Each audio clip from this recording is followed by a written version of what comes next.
Hai semuanya, Assalamualaikum warahmatullahi wabarakatuh. Apa kabar teman-teman hari ini? Di kegiatan aku di pagi hari, ini aku habis food prep. Jadi seperti biasa ya, kalau aku food prep tuh akhir-akhir ini, kalau nggak beli di Mang Sayur ya beli di kios kayak minimarket sayur gitu ya. Cuma ini aku beli di Mang Sayur tadi, yang aku belanjain gak banyak, ini totalnya 68.000. Terus aku juga udah sempet beli telur kemarin setengah kilo, harga 16.000. Oke deh teman-teman, ini tuh kayaknya stokan untuk ya bisa 4-5 hari ya. 1 minggu juga bisa karena aku punya stokan telur. Tapi kalaupun nanti kurang, aku masih bisa belanja lagi di Mang Sayur tentunya karena budget yang aku punya masih ada. Biasanya untuk 2 orang dewasa seperti aku dan suamiku di rumah, aku menganggarkan 150.000 untuk 1 minggu khusus untuk beli lauk sayur. Nah untuk sembako yang kering kayak minyak, terus juga beras itu aku masukin ke dalam belanja bulanan ya. Sedangkan ini adalah belanja mingguanku. Nah sembari ngikutin aku kegiatan ibu rumah tangga hari ini, aku juga mau sharing-sharing nih tentang barang-barang yang ada di sekitar kita, yaitu temanya 7 barang yang sebenarnya nggak perlu ada di rumah kita. Nah ini tuh aku ambil atau aku bahas menurut pengalaman aku pribadi ya. Jadi untuk teman-teman yang mungkin ada sebagian yang kurang cocok nih atau yang malah relate banget nih sama kehidupanku, boleh diambil ya. Mudah-mudahan di sini apa yang aku share ini bermanfaat. Jadi 7 barang yang sebenarnya nggak perlu tuh ada di rumah kita. Yang pertama adalah keset yang hanya bentuknya lucu tapi tidak menyerap. Nah, seperti yang kita tahu ya teman-teman, kalau namanya fungsi keset, udah pasti itu buat ngelap kaki atau juga bisa ngelap ketumpahan air gitu ya. Tapi kalau keset yang kita miliki di rumah itu hanya kita prioritaskan bentuknya yang lucu untuk ornamen atau hiasan tanpa bisa menyerap air, ya percuma aja gitu kan. Kadang ada juga keset yang antara permukaan yang di atas maupun di bawah itu nggak menyerap sama sekali dengan air. Aku tuh pernah punya ya teman-teman, kayak dulu kan zaman-zamannya punya rumah baru banyak banget bentukan keset yang lucu-lucu, terus juga aku beli. Jadi tuh yang di bawahnya udah memang sih nggak licin, tapi kadang tuh kalau kena air suka lengket gitu di lantai. Terus kalau kita keset itu kaki kita basah tuh malah nggak nyerap sama sekali. Yang ada tuh kadang airnya itu tertahan di permukaan kesetnya. Jadi ketika kaki kita kering malahan jadi basah gitu. Jadi aku tuh kadang lebih suka untuk pemakaian keset memang yang terbuat dari kain ya, karena meskipun modelnya atau bentuknya nggak lucu atau nggak estetik ya nggak apa-apa, yang penting fungsinya bisa menyerap air gitu ya, bisa untuk keset gitu, keset kaki. Kadang-kadang juga untuk di area dapur aku handuk-handuk bekas yang udah nggak kepake buat keset, karena itu jauh lebih menyerap untuk kita buat keset gitu ya, untuk menyerap air. Karena nggak cuma buat ngelap kaki ya, kadang-kadang juga buat ngelap air yang tumpah atau minyak yang tumpah. Nah, barang yang kedua yang sebenarnya nggak perlu-perlu banget nih di rumah kita adalah bantal sofa. Bantal sofa di era perkembangan zaman seperti sekarang pasti sangat menarik kaum ibu-ibu atau menarik minat ibu-ibu rumah tangga sebagai dekorasi di rumah kita ya. Namun kadang-kadang sofa yang kita miliki di rumah itu areanya sangat terbatas. Jadi ketika kita pakai bantal sofa, seperti aku juga pakai ya, cuman memang aku tuh bawaan dari sofanya. Kadang-kadang tuh saat kita mau duduk atau mau rebahan harus tuh disingkirin dulu bantal-bantal sofanya supaya kita lebih nyaman untuk duduk. Aku biasanya begitu juga. Kalau saat aku pengen duduk yang enak sambil rebahan, itulah si bantal sofa aku singkirin semuanya. Kenapa aku masih pakai si bantal sofa itu? Biasanya tuh aku pakai kalau pas misal lagi nonton TV di lantai gitu loh temen-temen, buat bantalan aja gitu kalau aku gelar karpet.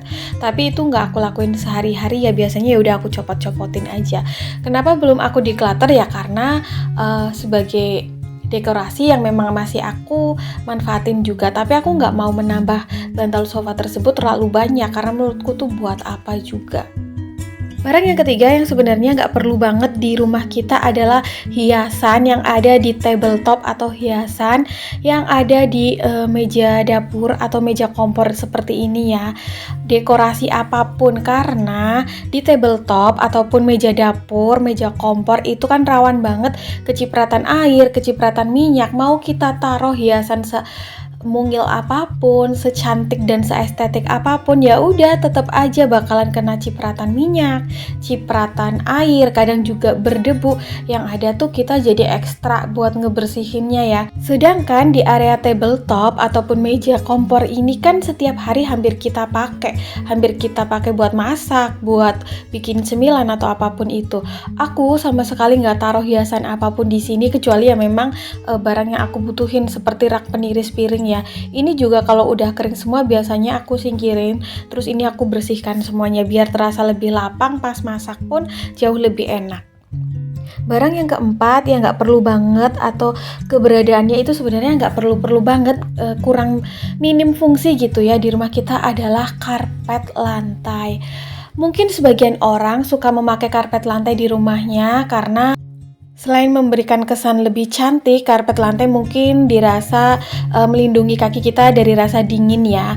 Tapi untuk khususnya di perumahan aku yang kadang ya udaranya cukup panas gitu ya, pemakaian karpet lantai itu menurut aku kurang worth it karena karpet tersebut malah akan menjadi rumah bagi debu-debu.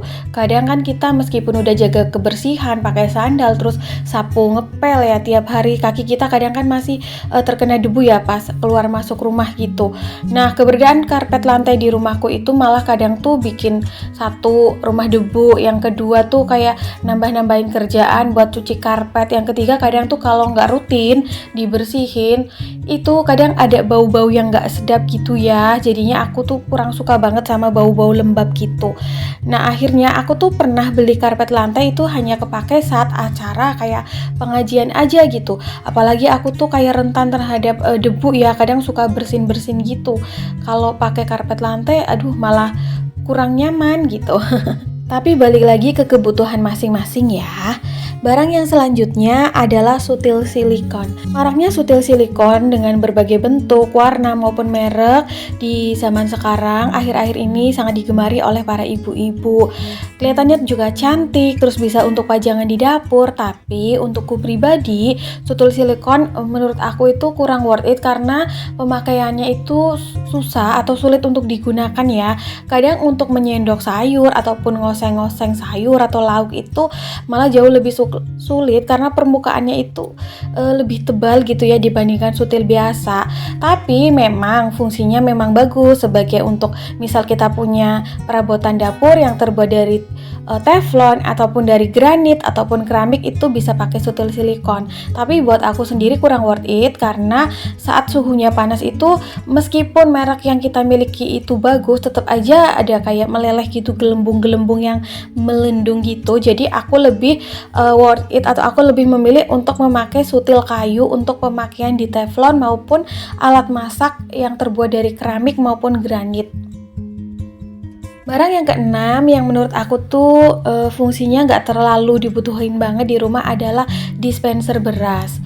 Nah, mungkin ibu-ibu rumah tangga zaman sekarang berlomba-lomba ya untuk menghias dapurnya seestetik mungkin. Tapi bagi aku untuk dispenser beras sendiri menurut aku kurang ada fungsinya karena ya kita bisa simpan beras di tempat manapun yang sebenarnya kedap udara supaya menghindari kutu. Namun pemakaian dispenser beras tersebut menurut aku karena bentuknya yang kurang minimalis akhirnya menyulitkan aku untuk membersihkan atau mencuci dispenser beras tersebut. Padahal aku tipe orang yang harus setiap kali aku isi ulang beras harus aku cuci dulu itu tempatnya. Barang yang terakhir adalah air fryer. Air fryer sekarang itu marak banget ya, tapi buat aku sendiri itu kurang worth it karena selain harganya mahal, yang kedua itu daya listriknya yang sangat besar. Jadi untuk aku ibu-ibu yang penyuka makanan dengan tekstur yang garing, gurih gitu ya, kalau makanan dimasak di air fryer menurut aku mengurangi cita rasanya meskipun mungkin lebih sehat ya. Kalau untuk memanggang makanan kita bisa gunakan teflon yang ada di rumah. Nah teman-teman, sampai di sini dulu ya video aku hari ini, semoga bermanfaat. Assalamualaikum, bye.